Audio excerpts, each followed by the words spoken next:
I tell you this. If I just came out with it right now, you'd either not believe me, or you'd have too much understanding all at once, and you wouldn't understand the hidden dangers. So don't worry, I'll tell you about it in good time. What I will say is that those humans who get to experience it come to understand its terrible and often deadly effects, and certainly never look at a cat in the same way again. One of those poor souls was an unfortunate boy called Barney Willow, and he's waiting for you on the very next page. Barney Willow. Barney wasn't the happiest boy in the world, but he wasn't the unhappiest either. There was a boy in New Zealand called Dirk Drudge, who was even unhappier following a lightning strike and a nasty accident involving a poisonous spider and a toilet. But this isn't his story. Anyway, Barney lived with his mum in Blandford, Blandfordshire, which is such a boring place you definitely won't have heard of it. Looks-wise, Barney was about your height, but with a few more freckles. His ears stuck out a bit, as though his head was a portable unit which required handles on either side. He also had slightly curly hair, which never did as it was told, and the kind of face old ladies like to pinch a little too hard for some reason, as if he was 5, not about to turn 12. These same old ladies often used to ask him, "Are you lost?" when he wasn't. He just had that look about him. Barney's best, only friend, Rissa, was a girl, but they were on such good terms he never brought up the subject. His parents were divorced.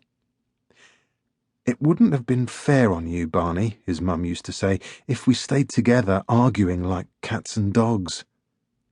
But that's not the horrible part. In fact, I'm going to go now and let the story tell you all that stuff. It's just too emotional for an author sometimes. The horrible part was this. 211 days ago, Barney was counting, his dad disappeared altogether.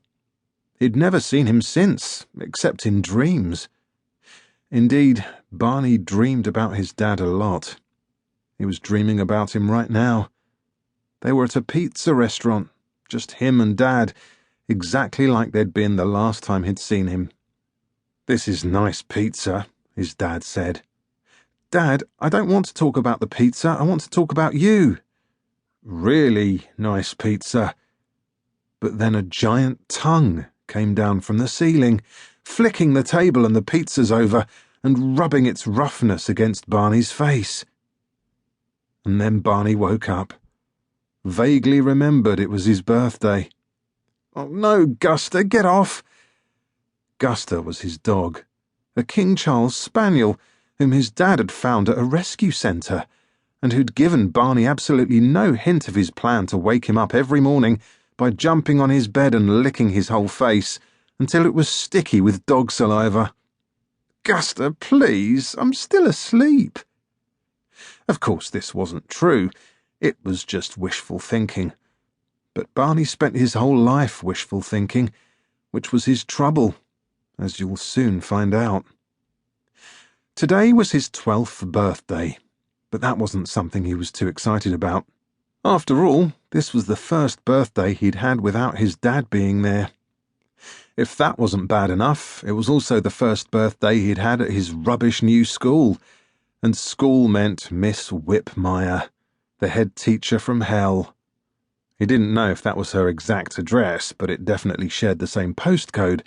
Anyway, Miss Whipmeyer was horrible, and she hated every single pupil at Blandford High. "I see my job as a gardener," she'd once said in assembly, "and you are the weeds. My job is to cut you down and pull you up and make everything as quiet and perfect as it would be if the school had no horrible children in it." But while Miss Whipmeyer didn't like any child, she seemed to hate Barney even more than the others. Only last week he'd got into trouble when he and Gavin Needle had been sent to her office. Gavin Needle had stuck a drawing pin on Barney's seat, and he had sat down and yelped in pain. Their geography teacher had told them both to go to Miss Whitmeyer's office.